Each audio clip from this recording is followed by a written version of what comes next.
c'est si délicieux. Bonjour, 10e vidéo de la série Si délicieux. Aujourd'hui, on va parler du rassasiement. C'est le fait de ne plus avoir faim et également de ne plus avoir envie de continuer de manger.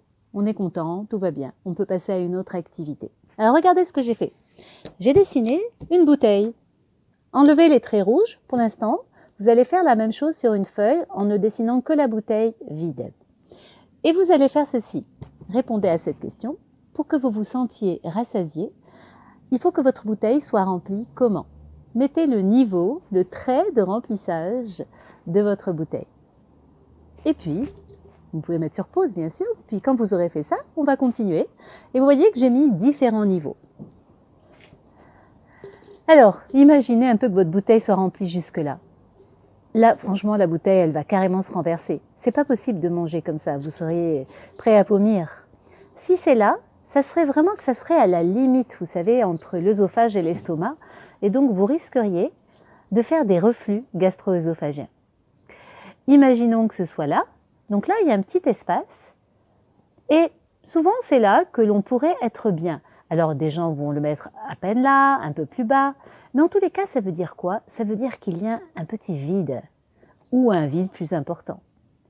Et donc, le rassasiement, ce n'est pas de se sentir complètement distendu, c'est d'accepter de ressentir un léger vide tout en étant confortable. Et j'insiste sur ça parce que très souvent, on peut avoir peur si on ressent un léger vide.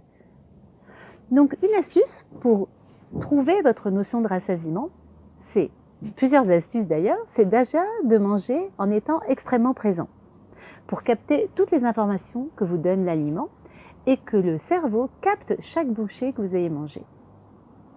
Ensuite, c'est de le déguster, comme nous avons dégusté le carré de chocolat.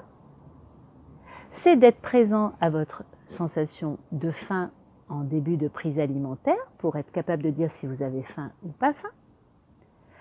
Également, de vous reposer la question plusieurs fois en cours de repas. Ça peut être au milieu du plat principal, à la fin du plat principal, avant le dessert, par exemple. Reposez-vous cette question. Est-ce que j'ai encore faim? Et posez-vous cette deuxième question. Si je m'arrêtais là maintenant, si quelqu'un m'appelait là en bas de chez moi pour aller faire une sortie, est-ce que je lui dirais, écoute, attends, parce qu'il faut que je termine de manger, j'ai encore faim?